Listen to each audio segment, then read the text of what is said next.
Mobile आणि दूरचित्रवाणीच्या अतिवापरामुळे लहान मुलांपासून ज्येष्ठ नागरिकांपर्यंत डोळ्यांच्या समस्या वाढताना दिसत आहेत। त्यामुळे नागरिकांच्या डोळ्याचं आरोग्य जपण्यासाठी चोपडा उपजिल्हा रुग्णालयात मोबाईल नेत्रचिकित्सालयाची सुविधा उपलब्ध करून देण्यात आली आहे।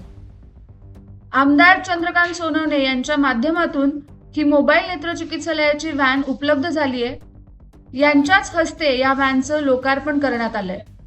सिव्हिलला आपण नेत्रचेक करणारी व्हॅन उपलब्ध करून घेतली। त्या माध्यमातून चोपडा तालुक्याच्या प्रत्येक गावापर्यंत जावं, ज्यांना डोळ्यांचे प्रॉब्लेम आहेत त्यांचे डोळे चेक करून घेणे, त्यांचा नंबर असेल तर त्यांना नंबर काढून देणे, किंवा ज्यांचं ऑपरेशन असेल त्यांचं ऑपरेशन करण्यासाठी सिव्हिलला घेऊन येणे, या माध्यमातून आपण करणार आहोत। आजकाल डोळ्यांचे प्रॉब्लेम वाढलेले, मोठ्या प्रमाणात आपण मोबाईलचा वापर करतोय, टी व्हीचा वापर करतोय, धूळ येते किंवा इतर व्हायरल इन्फेक्शन याच्यामुळे डोळ्यांचे प्रॉब्लेम वाढत आहेत आणि अंधुकसं दिसणं, न दिसणं यासारख्या अडचणी आज सर्वसामान्य माणसामध्ये दिसून येतात। 55-60 नंतर हा अडचण जास्त वाढते। खरं तर 42 नंतर आपल्याला वाचण्याचा चष्मा लागू शकतो।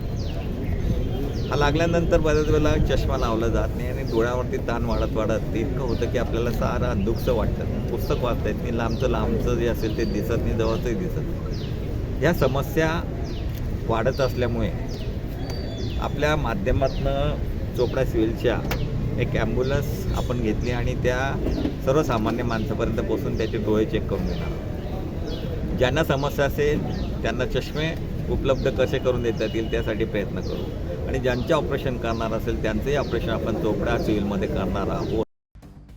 या मोबाईल नेत्र चिकित्सालयाच्या माध्यमातून नागरिकांची नेत्र तपासणी केली जाणार आहे।